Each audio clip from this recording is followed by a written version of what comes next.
What's happening, everyone? We are back for some more Sturniolo triplets. So I've been reacting to the Sturniolo triplets for, I don't know, maybe 4 or 5 months now, maybe more. And I've given my thoughts on their communication skills, their dynamic. I've talked about why I feel like they're so likable, and I try to break down what I see. Matt, Chris, and Nick, let's get right into this. But today my mom came up to Matt and goes, "You want to know what your necklace reminds me of, honey?" And it's like a horse. Well, we're expecting like a We're very all expecting like response. a Keep in mind, I've also, I don't know when that video that we were in that hotel because our house started flooding and I hit Nick in the face with the pillow and he snatched and Nick snatched my chain because I hit him in the face with the pillow and we got into a big fight. Boring.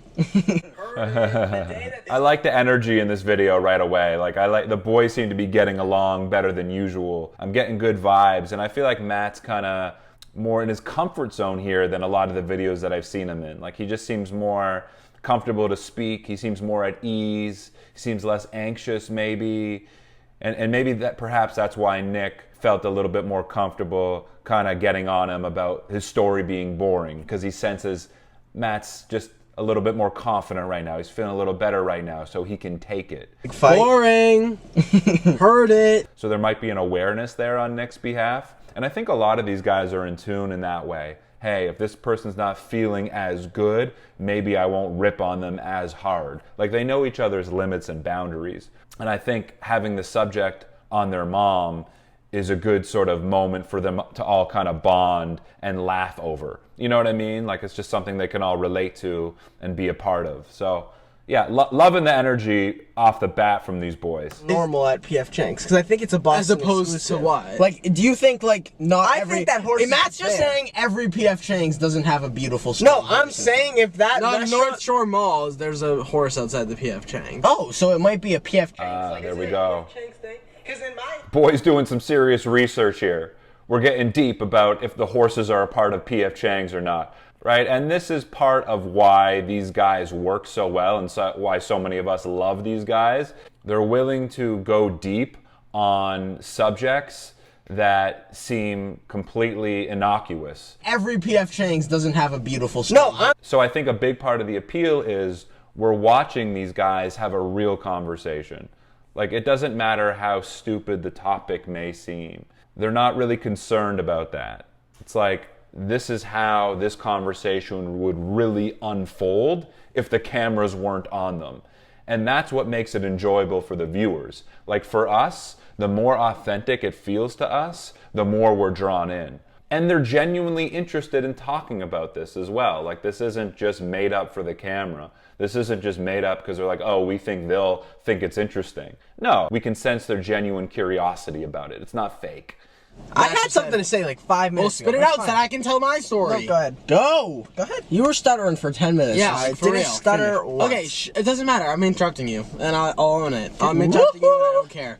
They get what I was going to get anyway. That's without fine. even having to- Finish it then. No, it's fine. Go. Yes. Achoo! Woo! Sorry, excuse me. That was nice. We'll move on. Yeah. Don't edit that. I hate you both. Yeah, please don't edit that. I'm super like. I feel like I'm feeling like there's a lot of like Chris appreciation toward Nick in the beginning of this video. I feel like Chris is really appreciating Nick more and more. I mean, he always has, but I'm just seeing it in a more obvious way now. Oh my God! Can you talk about the story there? This Brazilian lady. Oh my God! No, it was this woman, the woman who cut my hair there. Like, I try to be like, I'm all for women. I love them.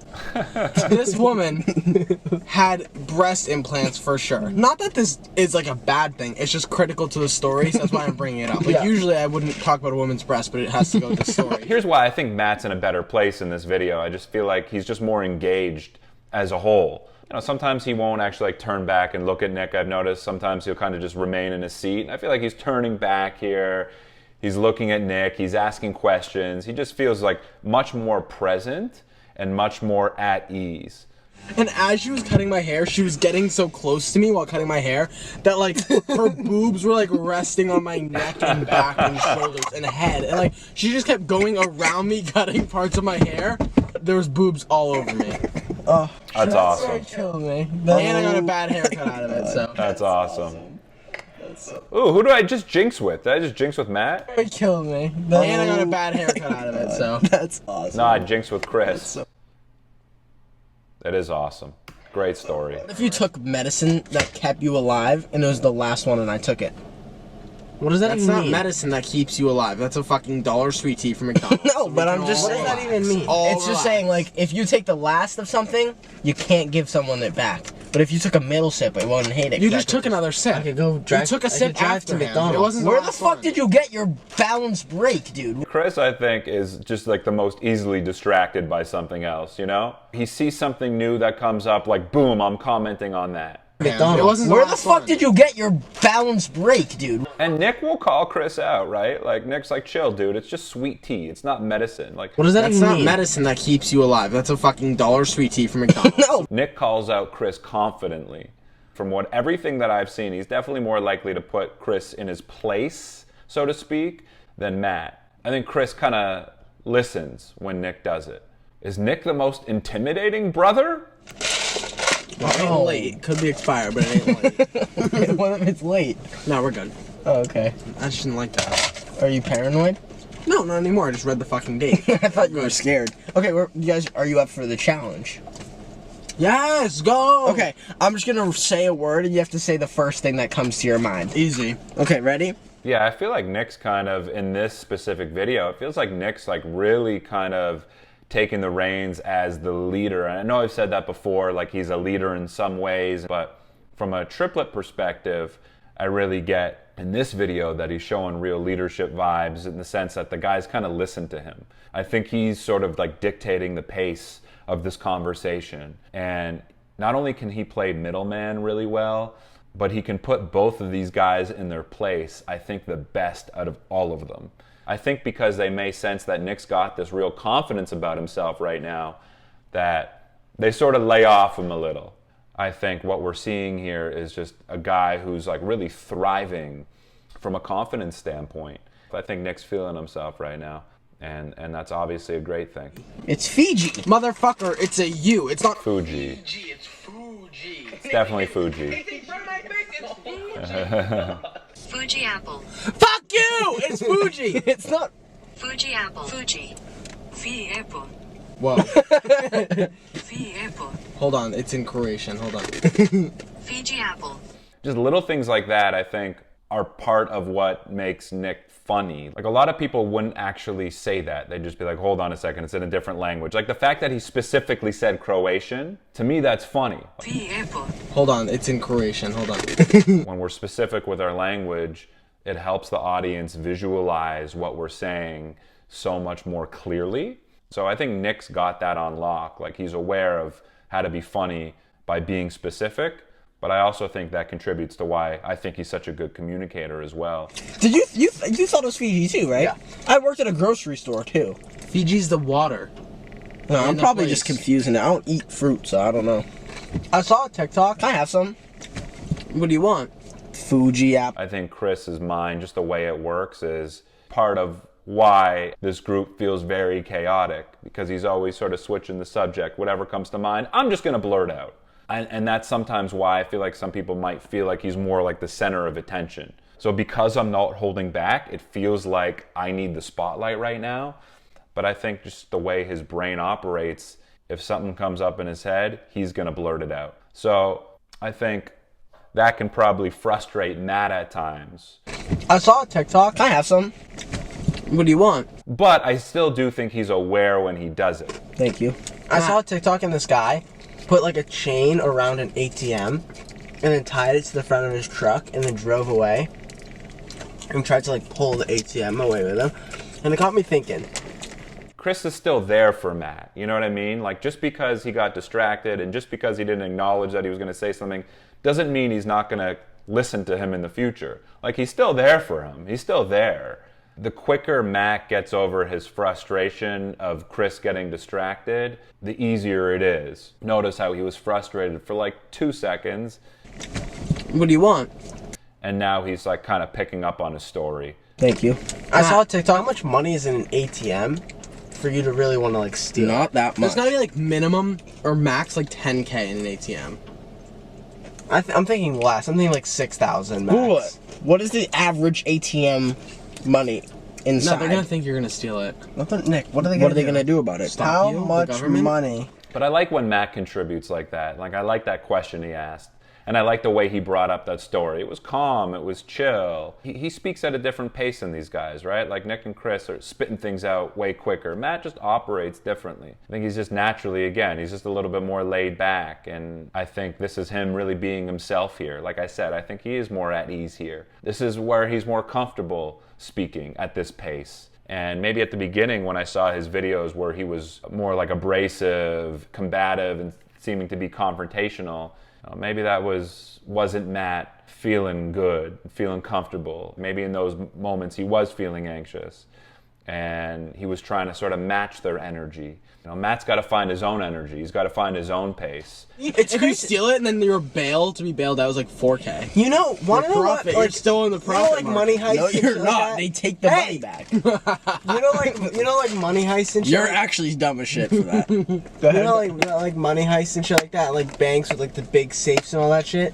There's no way like every single bank. What was that maneuver? And these guys are so honest with each other that none of them can get too high from an ego perspective. And I think the fact that they keep it real with each other and they're honest and they're not afraid to call each other out is part of why we don't sense that they have these big egos. Or at least I don't sense that. That's sort of the importance of being around people who you're close with, who are honest with you. They keep you humble. They keep you grounded to a degree. So although these guys are famous now and probably have some good money coming in, I think the fact that these guys keep each other close and are around each other and are real with each other helps them remain grounded to a degree. They're going to call each other out.